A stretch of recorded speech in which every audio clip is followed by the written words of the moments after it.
So a lot of videos have been popping up in my timeline for a couple of days now about a drug called Datura, and I've wanted to make a reaction video for some time. And I want to react to like various topics that I'm interested in, mostly topics that are a little bit darker, a little bit more morbid. And I think this is a great opportunity to like start my first reaction video on like a delirium basically called Datura. So I found a video about this. It's not too long, so I can talk a little bit more, but without the video being like an hour long or so. Just let me get on the side here a little bit. Okay, so I'm gonna go full screen in a second. I just want to show you like the details of the video. So basically this is an English video, but YouTube keeps like, I'm watching this from Germany, by the way. And yeah, YouTube keeps like translating that stuff into German. So it basically says like Datura, the psychedelic that only causes horror trips. And the description says something like find out about the shocking truth behind Datura, a legal psychedelic that is infamous for its like terrible hallucinations, shadow people, and near-death experience. Why should one take this drug in the first place? The answer might be more disturbing than you think, and I'm like fucking interested in that because I've always at the from the moment I've heard about like the existence of like deliriums that are known for their very, very bad trips and the bad feeling that you get from them. Why would people actually take this? So one of the reasons probably is because it's legal, because it's not regulated by the state in a lot of places. Some of these are over-the-counter drugs, like you can see here on my timeline. There's like a video about Benadryl, which is also a delirium if you take it like if you take like a huge overdose of it. Okay, don't take that shit, by the way. So let's start that video. I'm going full screen right now, and let's start. Regardless of one's views on recreational drugs, most people can at least understand how addiction develops. After all, the fundamentals of addiction remain the same, whether the subject is drugs, alcohol, gambling, or even extreme sports. The individual suffering becomes trapped in a constant search for that elusive endorphin hit that was experienced the very first time. Even when drug carries the potential for negative trips, it's easy to see why the gamble might seem worth it. In fact, the inherent risk can even contribute to the overall excitement. But imagine a drug that consistently delivers only negative experiences. Why on earth would anyone choose to take that? So again, my call is, I haven't seen this video, I haven't watched it, but my call is first, it's legal. And the second call that I'm gonna make is there's like this kind of elitist community in the drug community that like that probably people that probably think that LSD is for pussies, right? So people that think that this is some kind of like how can you say that? Some kind of ritual that proves your worth, or that proves your like resistance against negative things. And probably people are like, I don't know, they hope for that Carl Jung experience, probably. Like you face your own shadows and you overcome them, and you get out of this trip a better person, or whatever these people think this is gonna do with you. This is my call, basically. But yeah, let's watch it. Well, it's time to explore this paradox as we delve into the bizarre world of Datura. As everyone watching knows, you don't have to search far online to find how-to videos on just about anything, and psychedelic drugs, absolutely no exception. There's a thriving community of people who have invested real time and effort into calculating how much of a substance might be needed to achieve certain effects. Of course, this is not an exact science. Different people react uniquely to various chemicals, but for beginners or anyone trying something new, consulting a database of real experiences is a good starting point. Yeah, that's super, that's really fucking super important. Like you find a lot of posts on Reddit that are like how much should I take, like of this and that, and then people start like, yeah, start with this or whatever. But the most important thing is, everyone reacts differently to that kind of shit, and you should always like start with small doses and nothing that like an experienced person would probably say you like, yeah, take a tiny doses and look how it affects your body, how it feels, and then like slowly increase the dose. That's probably what a sane, reasonable person would do. But the problem, like, here's the problem with like the plant stuff. So if you get like LSD or whatever, which is like exactly, I don't know, like the average blotter is like 150 micrograms or whatever, you actually exactly know how much you're taking. But if you take like this plant shit, you don't know how much is into is in one of these, like, I don't know, this is probably like the leaves or of seeds or whatever is consumed. It differs not only from person to person, it differs like from plant to plant. So the plant that is like growing in your garden may have like double the amount of like toxin than the plant that is like growing in your neighbor's garden. So this is like a very, very difficult topic when we are like dealing with like plant-based drugs. And people are always, they think like, oh, it's just a plant, right? It's from nature. It's not one of this chemical stuff. So what's bad about it? Yeah, we will see probably how bad like a plant, like an actual plant, can be. One information source held in high regard by fans of altered realities is psychonautwiki.org. Although the site is often maligned for allegedly encouraging... Yeah, Psychonaut, that's I think that was basically the term that I've been looking for. Like there's this kind of people that are like yeah, psychonaut. So what does this say? So like what does this tell us? Basically, it tells us that these people are like doing this as some kind of research on themselves, right? So they are taking, some of these people are taking like huge doses, like fucking huge doses. They're not taking one LSD blotter.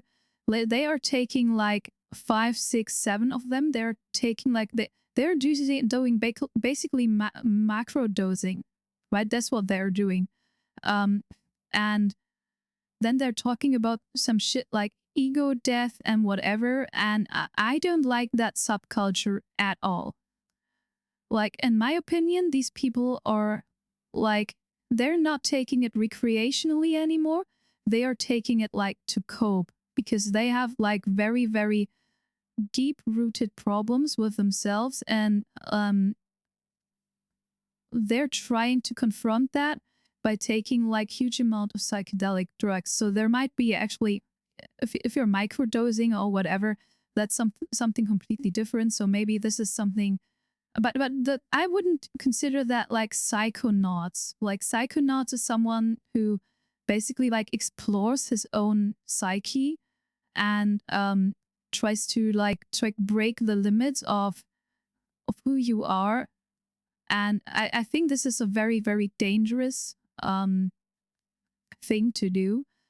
And some of these guys are like really like evangelist about this. They are like trying to convince people that this is a good thing to do. There's a lot of people that are like, I don't know, they think that these kind of drugs are like a super important tool for basically everything. So this stuff can cure your depression, it can cure your anxiety, and it's basically everyone should do that, right? This is, some of these people are like that, and I think this kind of this attitude is extremely dangerous because yeah, you can get out of that shit with like some serious PTSD. Not every experience you're gonna make on these trips is like good. So the idea is that even horror trips might be like a good thing because you come out of these horror trips and you found something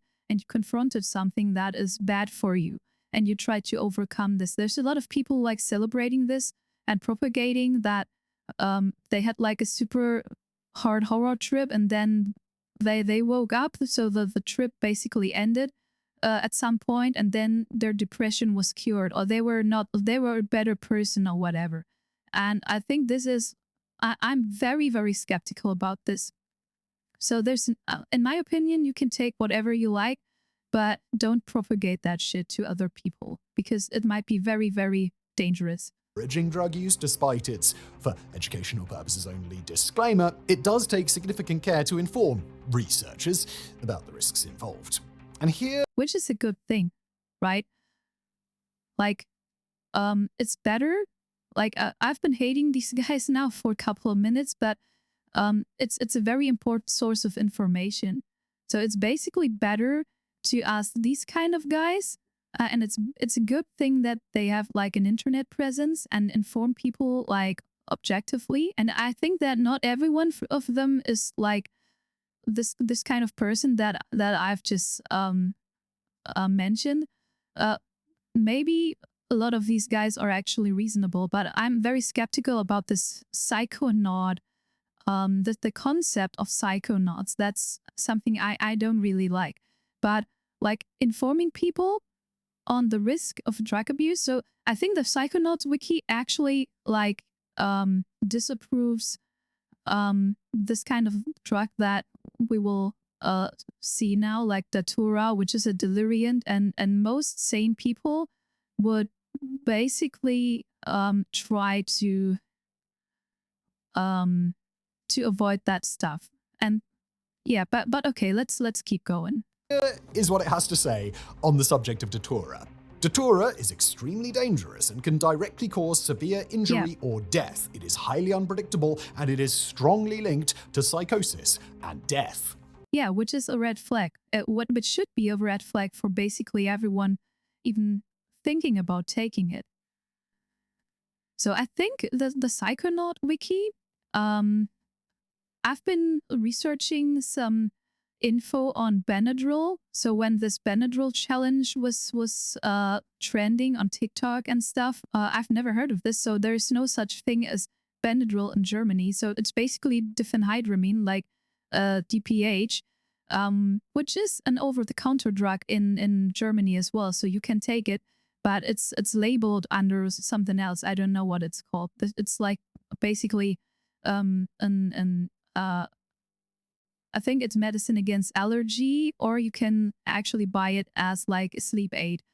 I do have DPH here in my bedroom right now next to me as a sleeping aid, basically. But I've never abused it, and I wouldn't even dare to abuse it. I wouldn't even dare to take 2 of these pills, actually, even if they're like over the counter and they are like super weak. But the Psychonaut wiki, I think it was the Psychonaut wiki that basically told me like, okay, this is a deliriant and you don't want deliriants in your organism. And it's probably the same with Datura. If including the word death twice in the first 2 sentences isn't enough, and you need a bit more context, consider that the site's fact sheet on heroin warns of the chance of a fatal overdose, yet doesn't actually use the word death at all. When an easily available, and in many places perfectly legal substance is ranked as far more dangerous than heroin, and even the most ardent proponents of hallucinogens go out of their way to urge people not to take it, you know that you are dealing with something truly alarming. Yeah, the thing with heroin is that it's so like if you got like the clean heroin that people were taking like in the 20th century or the early 20th century, when it was legal, when it was like basically like medicine for a cold or for a cough. I think it was for a cough or whatever. Yeah, compared to say alcohol, it's not that damaging to your body as far as I know. It's like the addiction that destroys you, because it probably, I've never taken heroin. I've taken opioids though, but and they feel awesome. That's the problem with opioids. You get highly addicted by it just because they feel fucking awesome. And heroin is like the granddaddy of opioids, right? or is it an opiate? I don't know. But the thing is, like these kind of drugs are doing damage over time, while basically alcohol is damaging you from day one. So there is no such thing as safe alcohol use, right?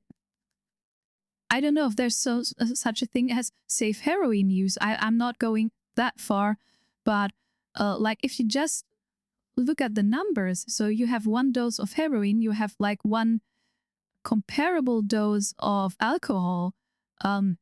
It would probably be more reasonable to take the heroin than the alcohol, I think.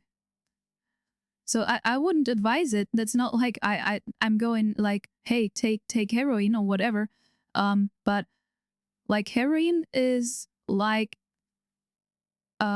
it's dangerous because of its addictive properties.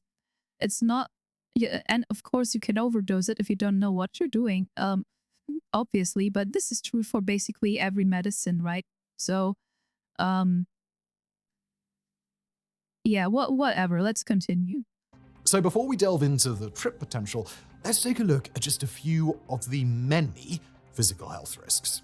Aside from the risk of death that was mentioned earlier, twice, Datura can also cause respiratory depression, a suppression of the body's natural breathing reflex, nausea, physical fatigue, muscle cramps, increased heart rate, elevated blood pressure, erectile dysfunction, seizures.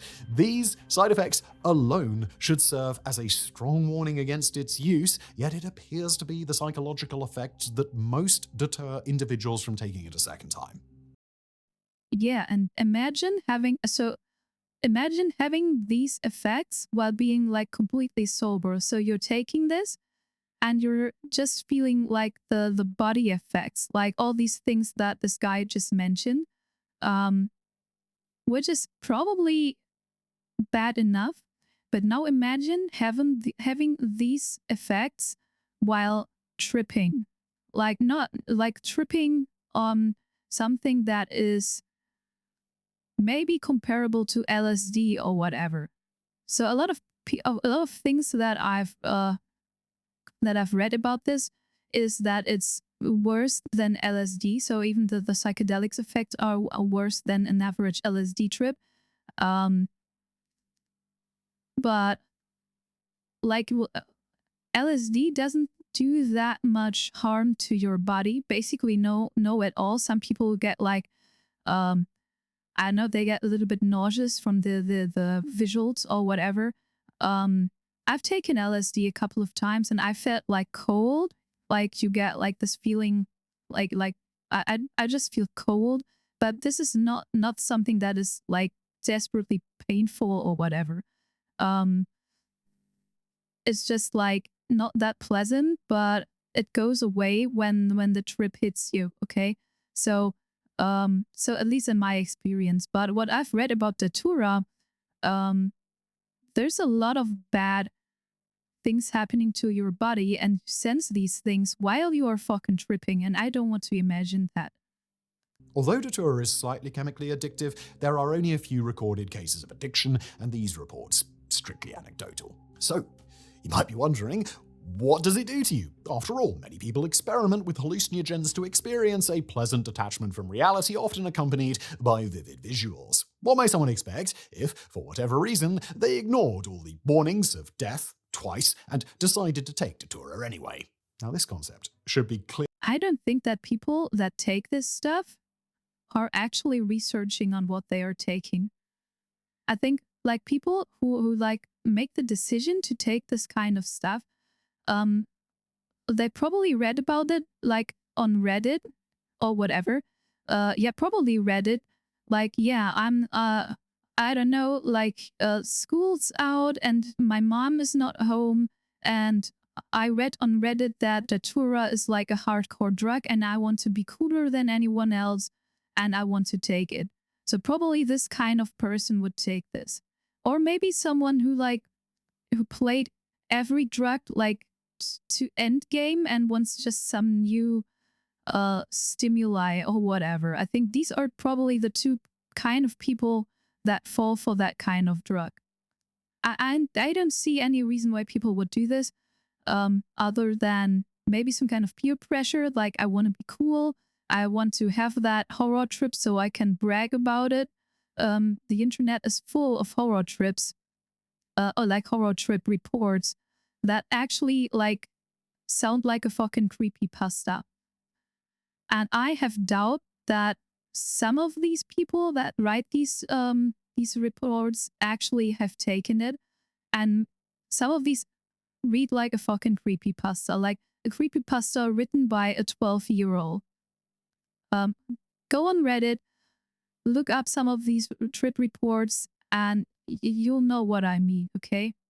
Clear from context, but just in case, object activation refers to ordinary items such as carps, furniture, rugs, and so on that appear to move on their own. Sometimes this phenomenon is quite benign, like your coffee cup tilting or sliding across the table by itself. However, in cases of Datura, these activations are often reported to be far more intense. Users have described doors that open and close by themselves, knives that suddenly fly across a room, and in one particularly memorable account, a rug that sprang to life, sprouted claws, crawled across the floor, and shredded the family dog. Now, the human brain is an incredibly complex system, and it doesn't always interpret visual data accurately. Even a perfectly sober, slightly tired person might occasionally glimpse a shadow in their peripheral vision, only to find that when they look directly there, there's nothing. Now, imagine if this happened to you, except that when you do look directly at that shadow, instead of there being nothing there, there's a fully formed black cutout of a human being standing just a few feet away. If you're lucky, this shadow person won't do anything at all, they'll simply vanish after a few seconds. Yeah, that's something you hear a lot, right?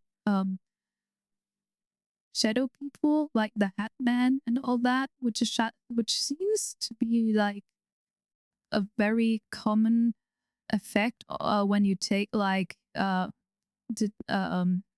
these kind of drugs, deliriums. I've heard like a lot of people that overdose on Benadryl that have like had this kind of experience. I think the Hat Man, like shadow peoples and spiders, these kind of things. This would be a reason for me not to take it. Like, I'm super afraid that I'm super afraid of like sleep paralysis because of these kind of hallucinations, because I don't want to like have this experience. And when you take these kind of drugs, I don't know. Like, again, I don't see any reason for a sane person to actually take this kind of stuff. However, the actions of these perceived entities are really limited only by the scope of your imagination, and a frightened human's mind is capable of conjuring some truly unsettling possibilities. Yeah. I don't want my mind to be like completely freed from my control. So when I lie there sometimes, like in the evening, and I think like, okay, I want to have some nice dreams and I want to calm down, don't think about something creepy. Then my mind comes up with like the most fucked up things that I didn't even know that I was capable of thinking. And like, I can regulate that. When you're sober, you can just try to distract yourself, and you don't have to succumb into that kind of mood. You can like, I don't know, distract yourself with some music, or watch a YouTube video, or read a book, or whatever.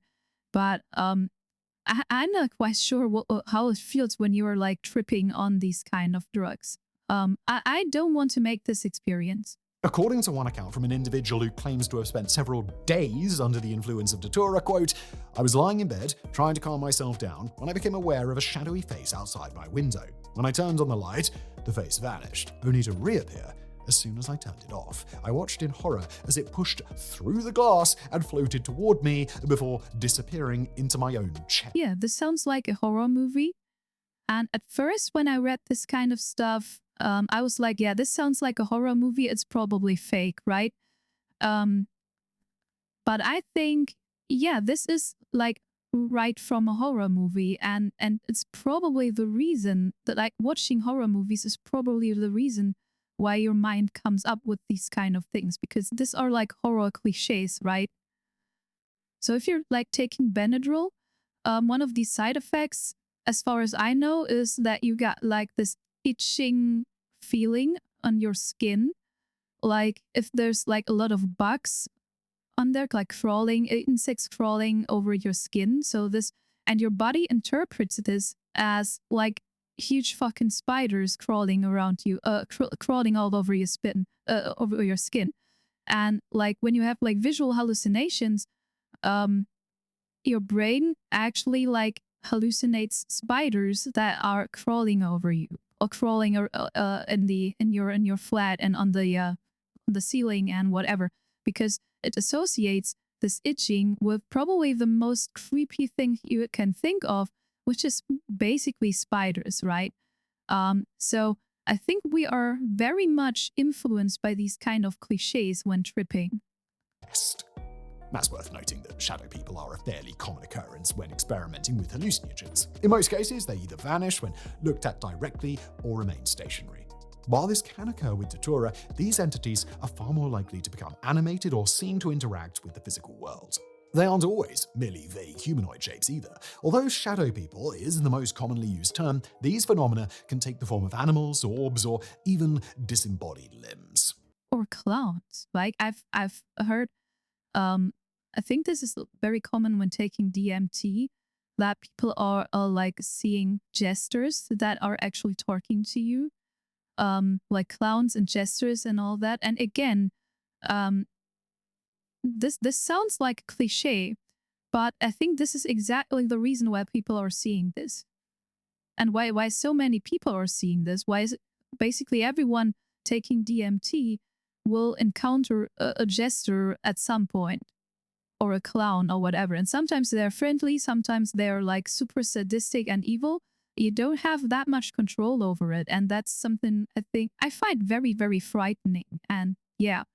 Internal hallucinations, best described as waking dreams. An individual under the influence might experience anything from mild visual distortions and intriguing patterns to the most horrific nightmares. However, these hallucinations occur when the eyes are closed and they closely resemble standard dreams. While they can be unpleasant at times, the person is generally aware that these experiences are happening solely in their minds. Yeah, and most of the time people are kind of aware that these are effects of the drug. This is something very important. So if you're like trip sitting someone, and this person is like having a panic attack because it's like he or she is like overwhelmed by the experience and by the feelings, and when it becomes kind of uncomfortable, it's always helpful to remind people that yeah, you've taken drugs, and everything you see and everything you feel is likely influenced by the drugs, and it's going away at some point. You just have to like to get through it, right? At some point it's going to end. And this is something that a lot of people find like calming. That as far as I've heard, like when you've taken deliriums, it's very hard to remind yourself that you are actually on drugs, because as he said, it feels like a dream. And you're like very much ripped off from reality, and you don't really know what's happening around you. And you probably don't really remember that you've taken like a substance that is doing that to you. So it feels kind of real, and you have no way to cope with it. External hallucinations, on the other hand, somewhat different. Depending on the amount of stimulant consumed, the phenomenon occurring around, or in some cases directly at the individual, can feel startlingly real. Now, much like those visual effects where something that isn't there briefly appears in your peripheral vision, most of you have experienced time distortion in one form or another. How many times have you sat at work on a Friday afternoon watching the clock as it seemed to take an inordinate amount of time to tick away the last 10 minutes of your day? Conversely, how often have you settled in for a quick beer with a friend only to glance at your watch and realize that 5 hours have passed? Our perception of time is relative to what we are currently experiencing. Now imagine taking this to the extreme. Imagine a chemically induced trip that in reality only lasted a few hours but felt like several days. If you're having a good time, that's probably not a big deal. It may even be considered a benefit. However, as we are coming to realize, Datura rarely, if ever, works that way. One member of our team actually experimented with the substance, it wasn't me, in their youth, and shared a story about an exceptionally vivid hallucination. The experience was reminiscent of a classic movie scene in which someone is tortured for information in an abandoned warehouse. Again, absolute cliche, right? And like I've heard about this drug like a couple of days before, so I've never heard of Datura before, and as I said, it kept up like popping up in my timeline, and then I've started researching it, and there's a lot of like trip reports that, as I said, resemble some kind of creepypasta, and written by a 12-year-old. And basically, yeah, I'm still very skeptical about some of these stories. Probably a lot of people are just lying. They are bragging with that kind of experience just to get some attention. But there's some, so you cannot like suspect everyone of lying, right? And all of these stories are kind of cliche. Like this is like a warehouse where people are like interrogated violently, which is like a cliche that you find in basically every movie, right? So how does this, where does this fantasy come from? Probably from watching exactly these kind of movies. So the subconscious is like, it's super creepy. Despite genuinely believing that they had endured near constant agony for nearly 48 hours, the truth was far less dramatic. They'd merely been sitting in a desk chair with a set of keys in their back pockets for about 20 minutes. While this tale may have a slightly humorous ring to it, the reality is that such experiences can be deeply and psychologically damaging. Yeah. So now that we've covered a few compelling reasons to avoid Datura, it is time to explore what it exactly is. So, where does it originate? How can you recognize it? And despite everything we've discussed so far, does it have any practical uses? So, there are 9 plants in the Datura family, with the most common being Datura inoxia and Datura stramonium. If you come across one of these plants in the wild, a fairly common occurrence in regions like Asia and Central America, the first thing you might notice is the flower. According to iNaturalist.org, the flowers have a pleasing odor, resemble trumpets, and are white or creamy in color.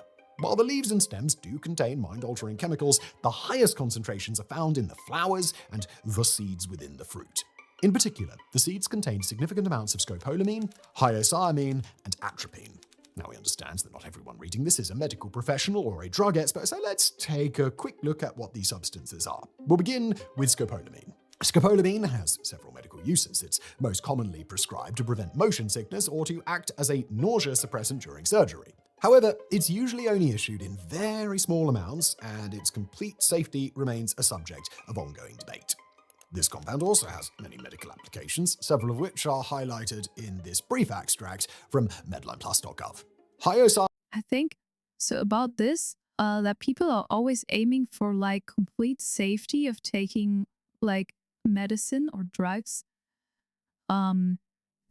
which is the reason why a lot of things are like gated behind the like a doctor's prescription, right?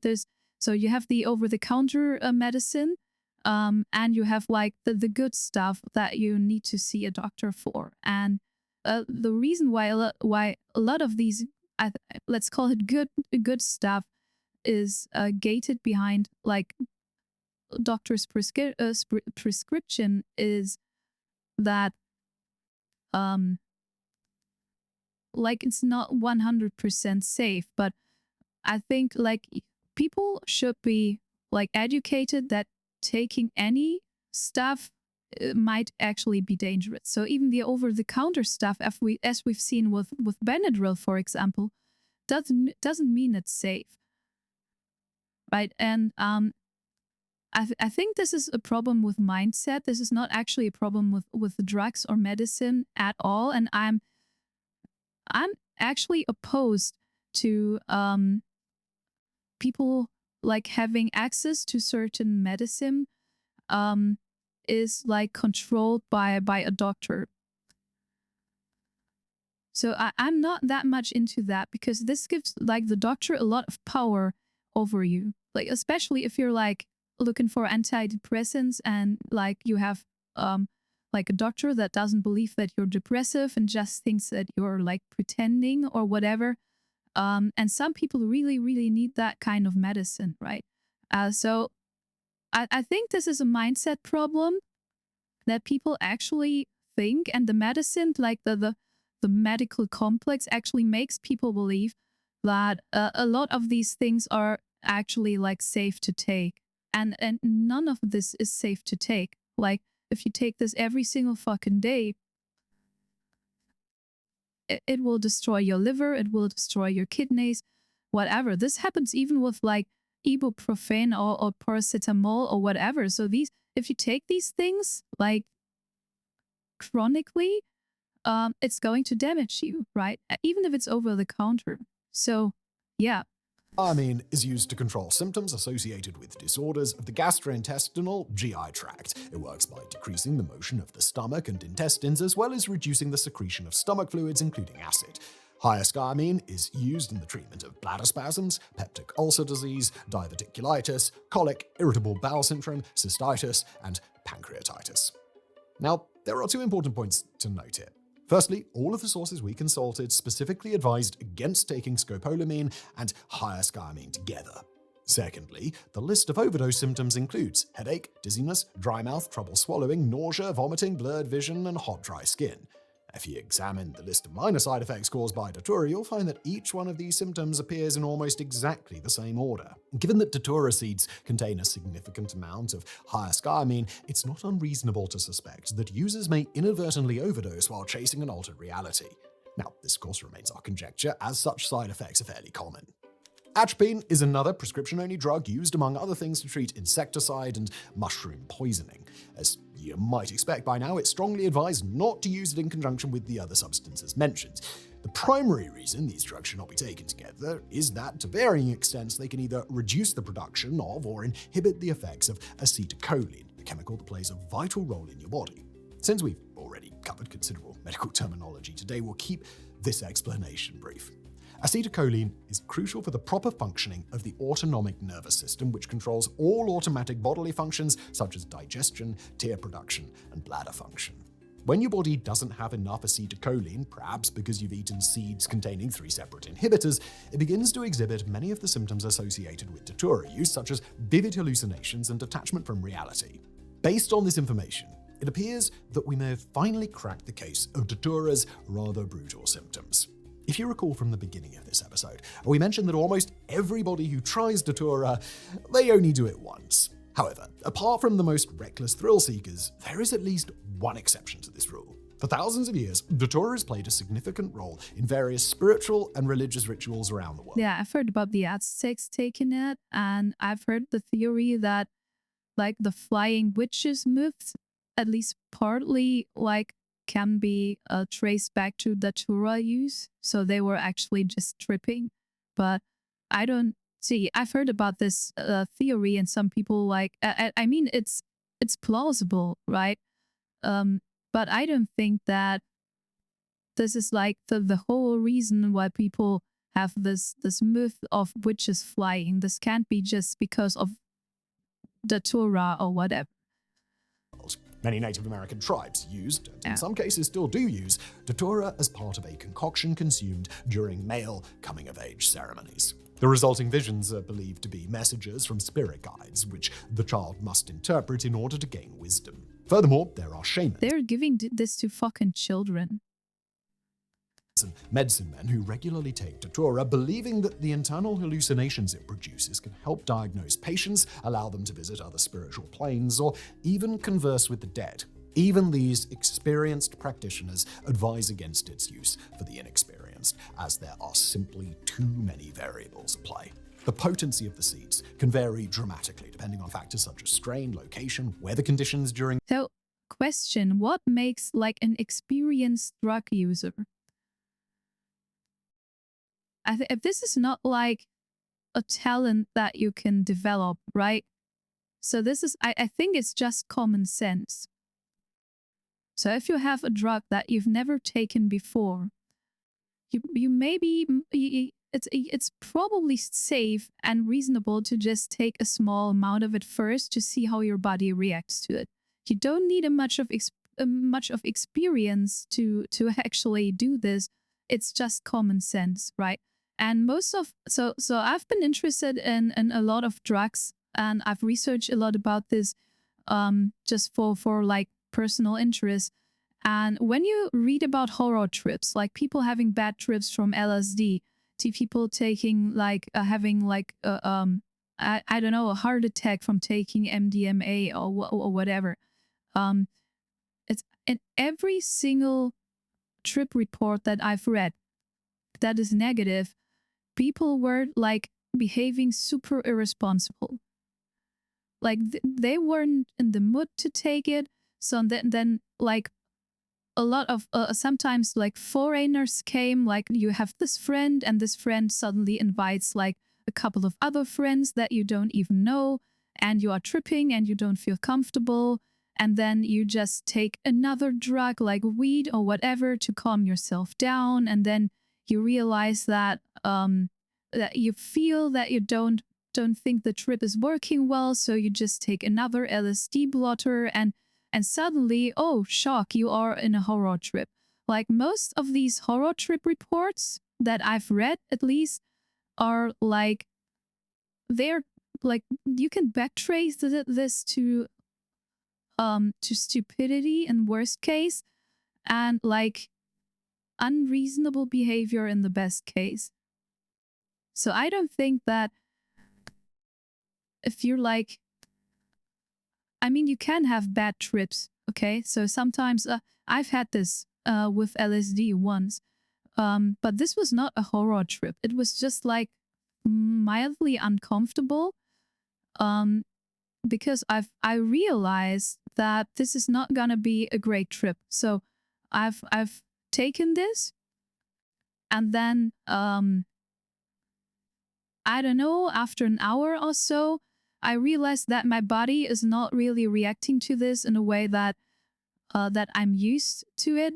And how do you react then?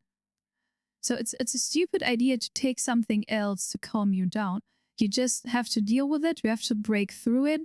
You have to get through it, and then yeah, you try to distract yourself.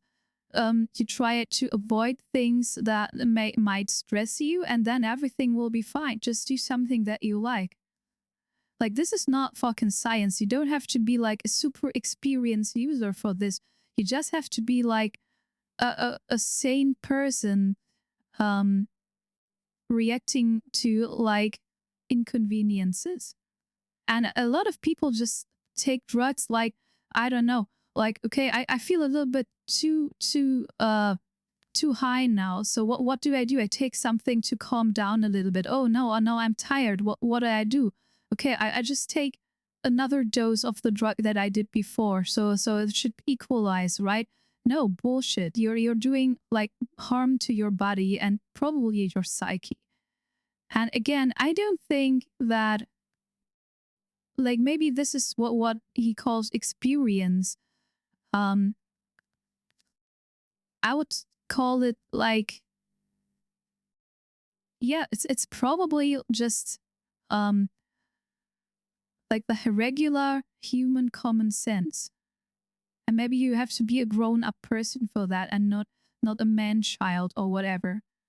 So I do understand that when a teenager tries this and he has basically no experience and no information, because most official information that you get about drugs is like bullshit.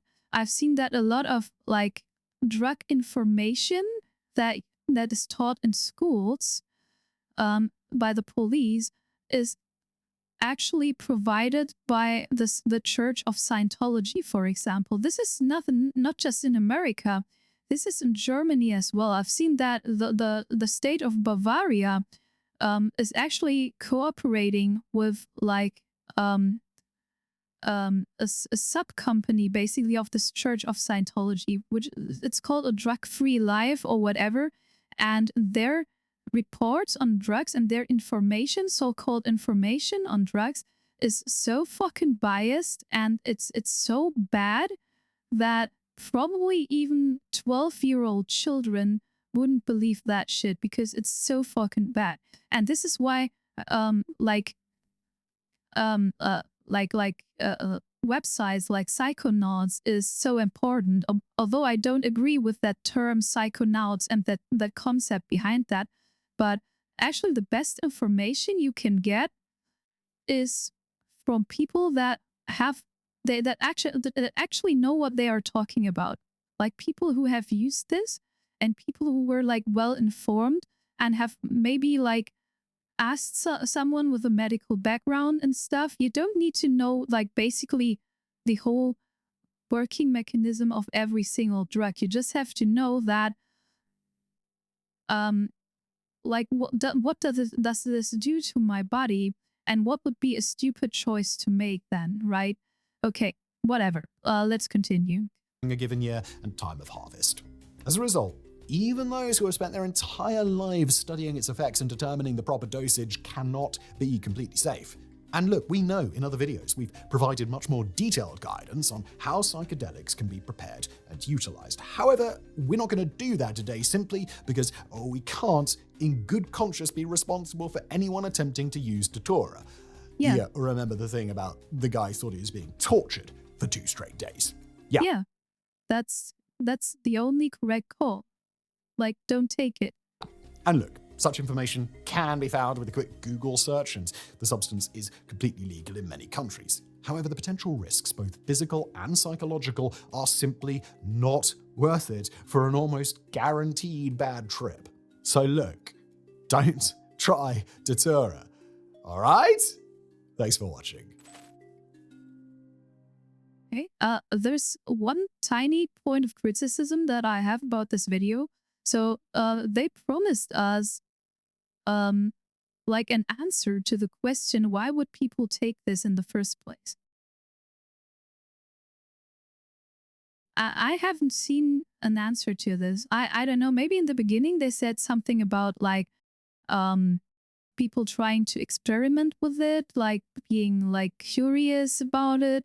Maybe just because it's legal. This is, I think, a huge point in this. And this is always, so this is the war on drugs, right? This is the bullshit war on drugs. This is what's been happening like for, I don't know, like multiple decades, when the state always intervened. So people found some substance that gives them some release or that is interesting for them and that helps them like calm down. The state regulates these kind of things. This happened to like weed. This has happened to alcohol for some time in the United States. This happened to like opioids. This happened to basically everything. They're trying this with kratom. They're doing this with I don't know. Kava, for example, is illegal in Germany. So Germany is the most retarded country in this regard. So they have like kind of legalized weed. I think 1 year ago or so, in 2024, maybe 2023, I don't know. But this is the worst legalization process that I've ever seen. Like it's you cannot buy that shit right now. You have to become member of a club that is controlled by, I don't know, weird people. Or you have to grow this at home, but not over 50 grams or whatever. This is the law in Germany right now for people taking weed.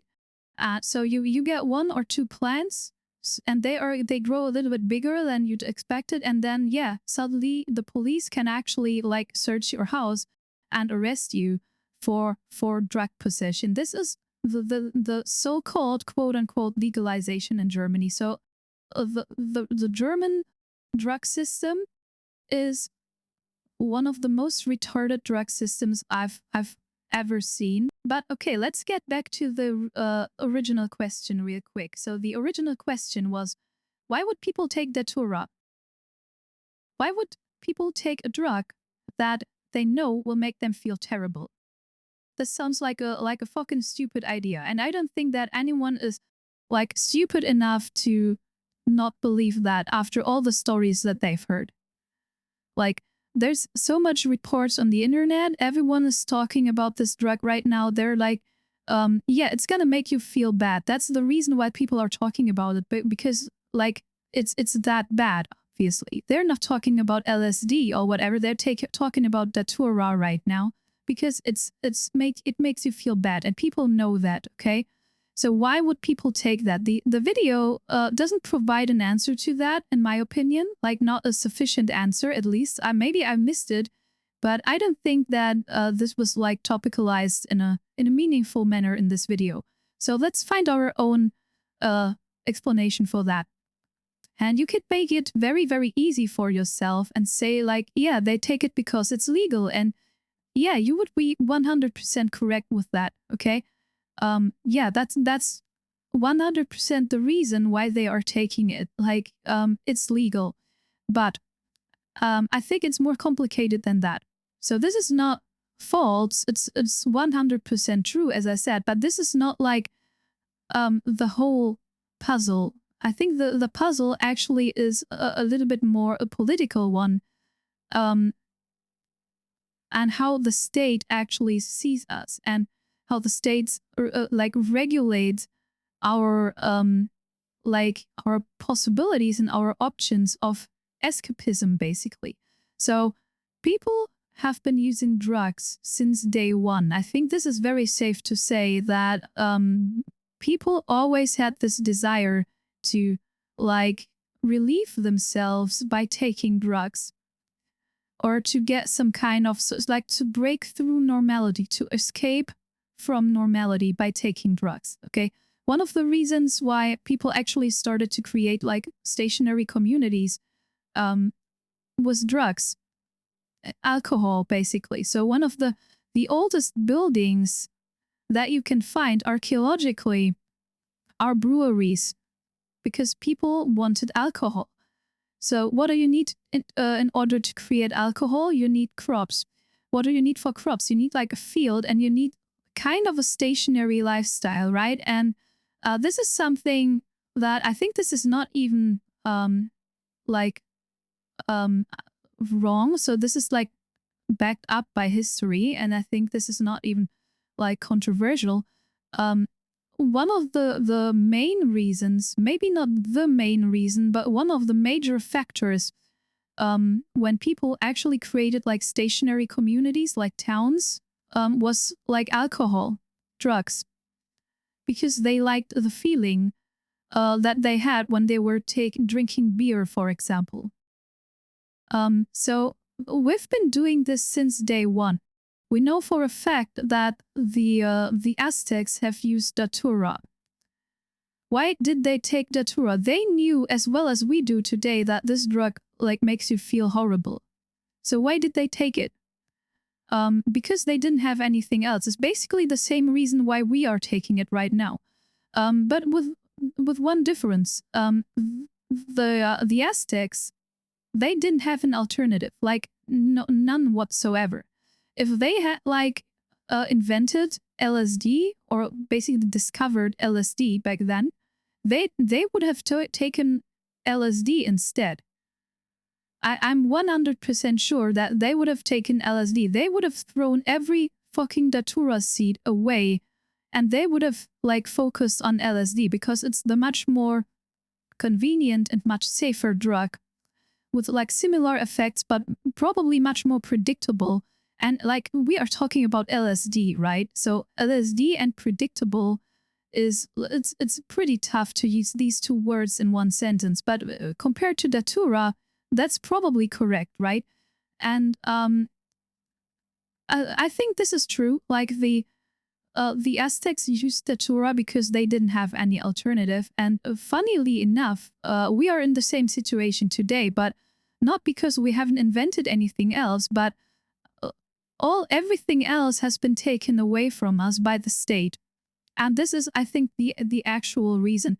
So something like happened in the 19th century, where this was like an El Dorado for drugs. You could go like to the drugstore in Victorian England and order some cocaine, and no one would have batted an eye. Like, they wouldn't have called you a junkie or whatever, they would have given this like to pregnant women for like as an antidepressant or for mood increase and whatever. They gave heroin to children like in the 20th century. I think Bayer, a German company, actually invented heroin, like an opiate, as a children medicine. This was meant for fucking children as a cough medicine, right? Something that is unbelievable today, but yeah, that's how it was. So we have like very much research alternatives. We know what heroin does to your body. We know this on a molecular level. We know what cocaine does to your body, right? And we know that this is not like a good thing. So it's not like we have better alternatives in a way. Like if you have like a headache, the doctor wouldn't prescribe you cocaine now. Okay, they would give you something that is a little bit more like precise. I think this is the correct word, because effective. Cocaine was effective. Heroin is still one of the most effective painkillers probably available, but they wouldn't prescribe you heroin just for some back pain or for some toothache or for your son when he's like having a cold or whatever, because they're like much more precise and much more like predictable and much less damaging medicines. And I think that with this development, that came like the distinction between drugs on the one side and like medicine on the other. I don't think this distinction was made like widely in the 19th century. Like drugs were medicine, right? And it didn't matter if you took them like recreationally, if you were like having a stressful day and taking some opioid, or if you were like actually having pain that you wanted to have relieved or whatever. They didn't discriminate between these two cases. So there was no such thing as like recreational drugs that were like optional, ? I don't know. But I think this distinction is a very modern thing. So then came something called like social insurance companies. So the state institutionalized its own like responsibility for its citizens' health.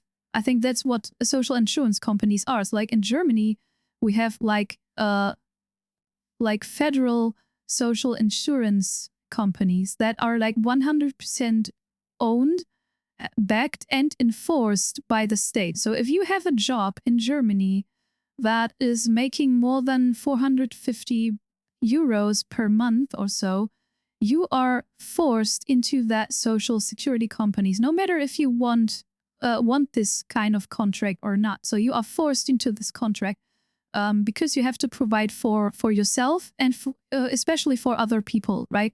I'm not saying that this is something bad, but this gives the state a lot of control over what is acceptable and what's not. I think that you have the human right to take whatever you like, to consume whatever you like. Like if you want to like relieve your tooth pain with cocaine, who am I to judge? Seriously. Like it's your money, it's your health.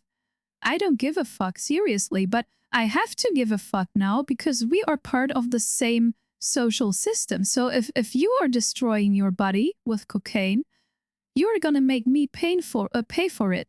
And that's not cool, right? And this is probably the argument why people are like the state is trying to make people avoid drugs that are like more damaging than like regular medicine.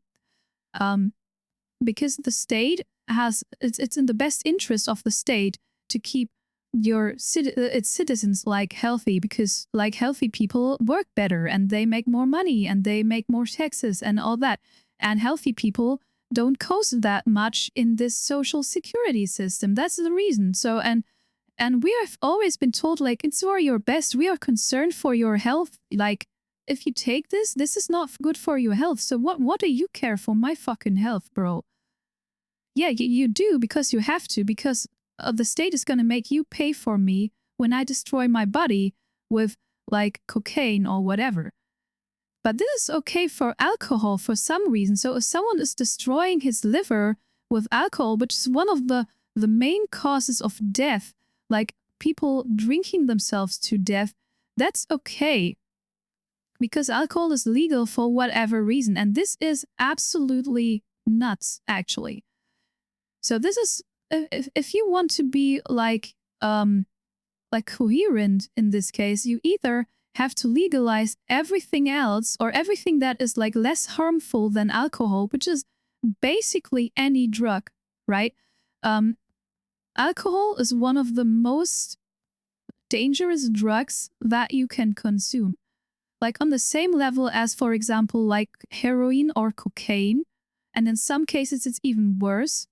But it's socially acceptable. That's the problem.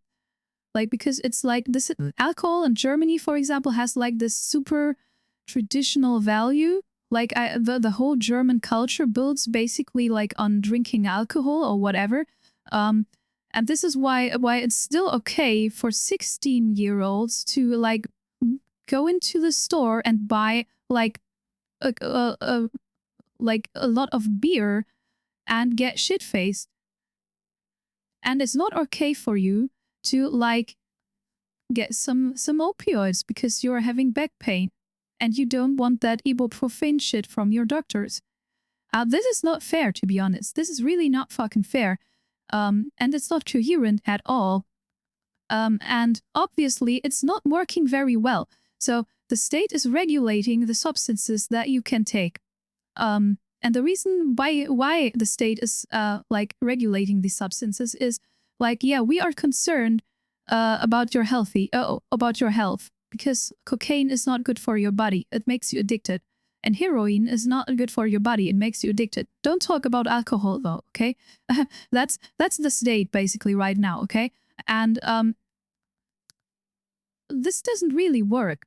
Like the state regulating that shit by either like making it a completely illegal drug, something like cocaine. No doctor would actually like prescribe you cocaine anymore. They wouldn't even be allowed to do so, even if it has like some therapeutical value, right? This is why like therapists, for example, they're fighting to legalize like ketamine or LSD for their therapies, because people are much more open when they're like high on ketamine. But the state doesn't want that.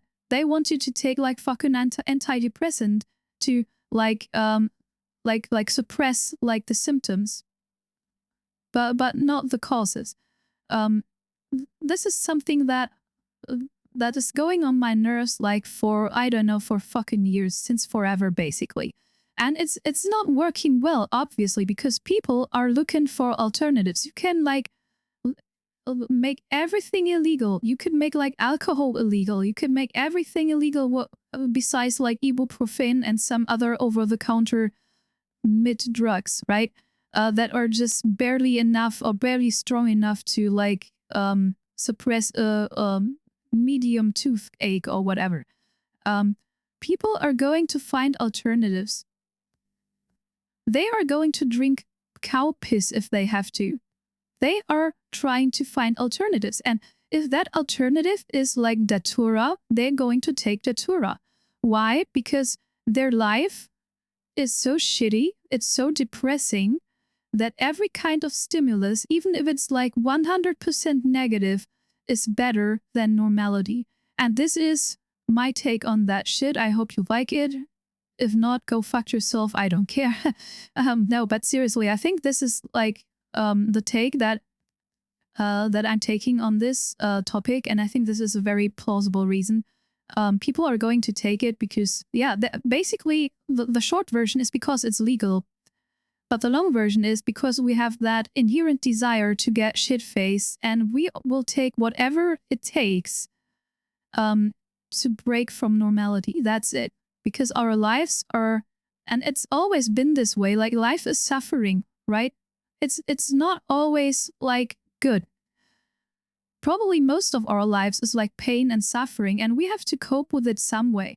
And like, how many therapies do you want to make? How often do you want to go to therapy? Like, if you're a working person, like, how often do you want to visit your therapist and tell him about the same shit all over and over and over again? It's not like I think that the therapies are not worth it. That's not what I'm telling. That's not what I'm saying. That's not the point that I try to make. But sometimes people just need a quick relief. That's it. And drugs are going to provide it for them. And I don't think that anyone should judge about that. So as long as people are like well informed, so as long as they know what they are doing to their bodies, as long as they are informed, like, how does that work? What are the risks? Why would anyone judge about that? The reason is because you belong to this kind of federal structures that want your tax money and that, basically want to make you pay for other people's healthcare. That's it. Okay, so I'm going a little bit end cap here, but yeah, that's my opinion on that. You can like it or you can dislike it, but yeah, that's just how it is. Please leave a comment, tell me what you think about this. Thank you for watching. Leave a like at on this channel here, Into the Shadows. I've already done it. I really liked that video. And yeah, next time, maybe if you promise us an explanation, maybe you should actually provide it, okay? Thank you and see you then. Ciao. Ciao. Yeah, that was Italian. Auf Wiedersehen. Okay, that was German. Thanks. Bye.